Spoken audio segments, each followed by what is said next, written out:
If there are growing tensions between the United States and China, it's only because the United States is finally standing up to Chinese aggression against the United States, long-standing aggression on multiple fronts. For decades, the Chinese Communist Party has been waging a secret war on the United States. Its tactics range from stealing U.S. intellectual property to gaining control of life-saving drugs. In this episode, we sit down with Arkansas Senator Tom Cotton, an outspoken critic of the Chinese regime. He serves on the Senate Committee on Armed Services and on the Select Committee on Intelligence. This is American Thought Leaders, and I'm Jekielek. Senator Tom Cotton, so great to have you on American Thought Leaders. Thank you for having me. You know, I was just watching you speaking moments ago, and you talked about how, you had been traveling around the country and voters had the idea there was something up with China before the leaders did. I'm wondering, when did you realize that China was actually a threat under the Chinese Communist Party? Well, I've always recognized China as a threat because communism is a threat wherever you find it. I don't know if Xi Jinping sits up and reads Das Kapital or the other works of Karl Marx, but there's no doubt that the Chinese Communist Party remains communist through and through. It's a one-party power structure. They will ruthlessly hold on to power. There's really no such thing as purely private enterprise in China. It is all state-controlled, sometimes directly state-supported or even owned.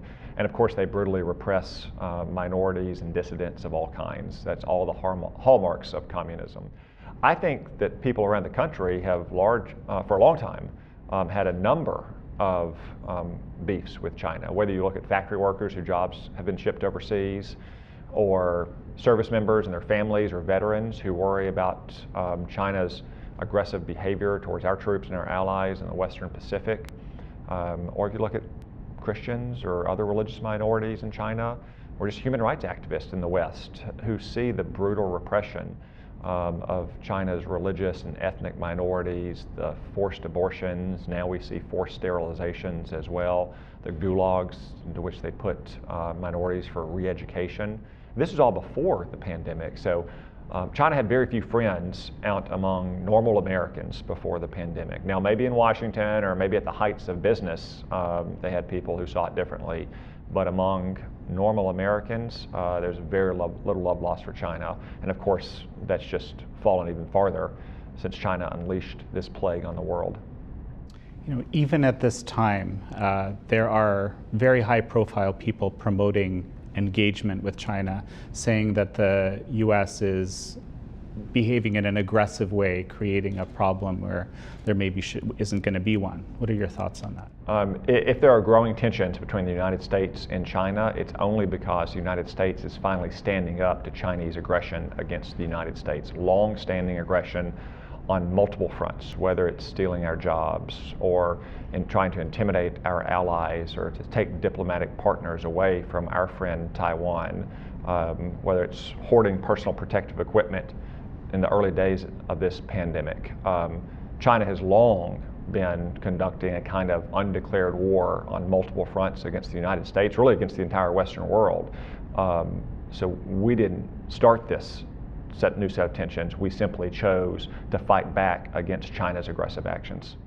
It's an interesting time because it does seem like this pandemic, which you've been talking about way from the beginning, and we've been following that.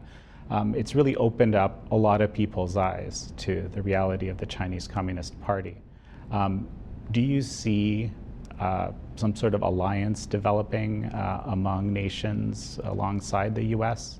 Well, I don't think China had many truly friendly partners before the pandemic because no country wants to be a vassal state to China. Many of those countries on China's periphery have been vassal states in their history, and they remember what it was like and they don't want to do it again. But many countries were also fearful of criticizing China in public, sometimes even in private, because they didn't know who might be listening in. What I've seen over the last couple months, especially since we got past the worst peak of the pandemic in many places around the world, when countries were beginning to reopen their economies, when they had the kind of personal protective equipment and drug stockpiles they needed to no longer be immediately beholden to China for those things, that they're not willing just to criticize China privately, but they're increasingly willing to do so publicly.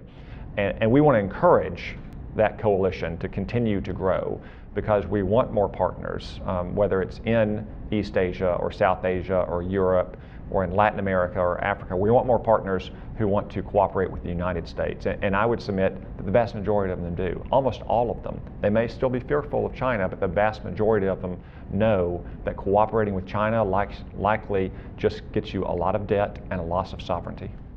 So we pay a lot of attention to hearing what the Chinese Communist Party is saying internally to its people through its propaganda mouthpieces and so forth. Now they're saying these days, prepare for war. Now that's interesting. Do you think kinetic war is a possibility? I certainly hope not, and that's one reason why it's so important that we continue rebuilding our military, that we support our allies in the Western Pacific, like Japan and South Korea, Australia, Taiwan, and the Indian Ocean as well, like India.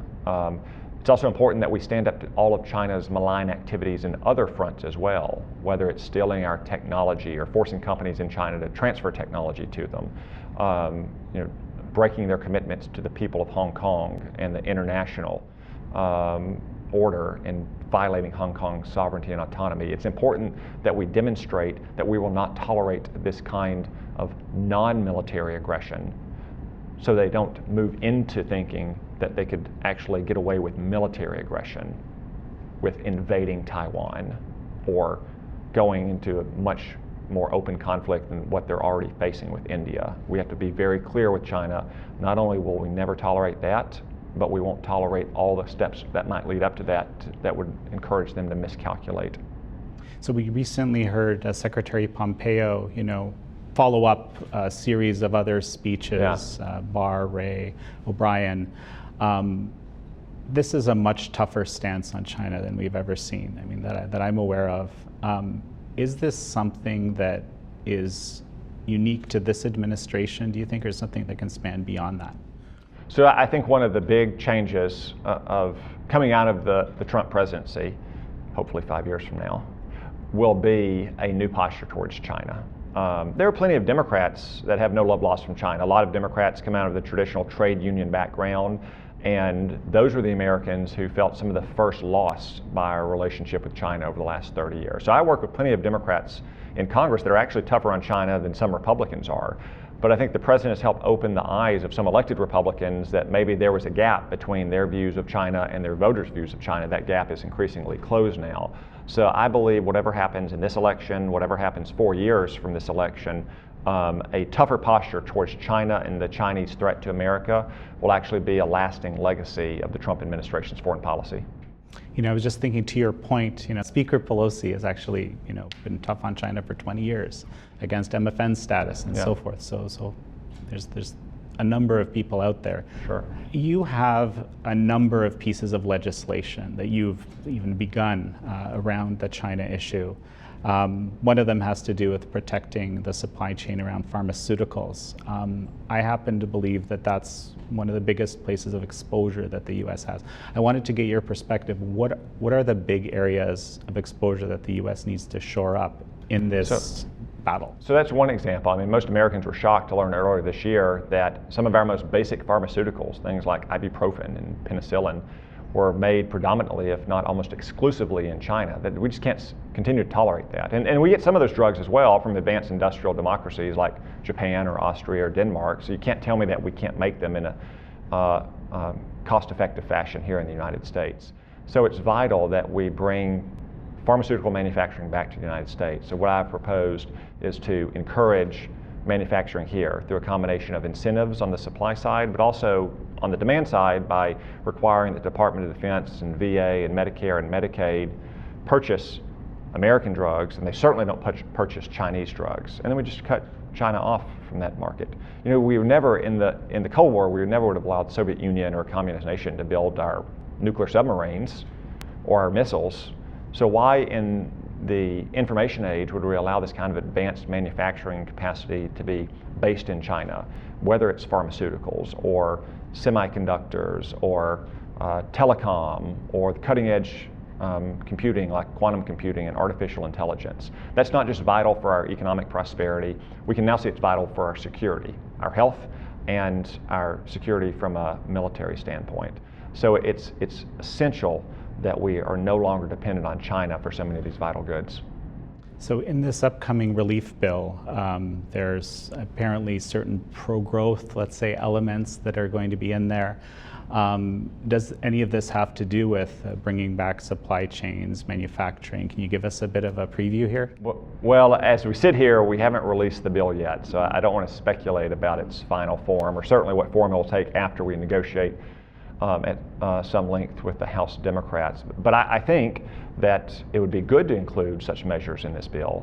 Look, I don't want it to be a so-called Christmas tree bill where people are putting on their pet projects, but this is not an unrelated matter. It goes to the heart of what happened here, which is that China unleashed a pandemic on the world, and we can no longer be dependent on China for things like medical equipment or pharmaceuticals. And that would actually be pro-growth, as you say, in creating more jobs and more manufacturing capacity here in the United States. So I think this would be a very timely and sensible piece of legislation to include some of those measures. Now, if it's not, we're working to include some of them on the defense bill we passed last week as well, or to get votes independently on them. But I think we're going to make progress on it this Congress. Any final words before we finish up? No, just thank you for having me. Such a pleasure to have you.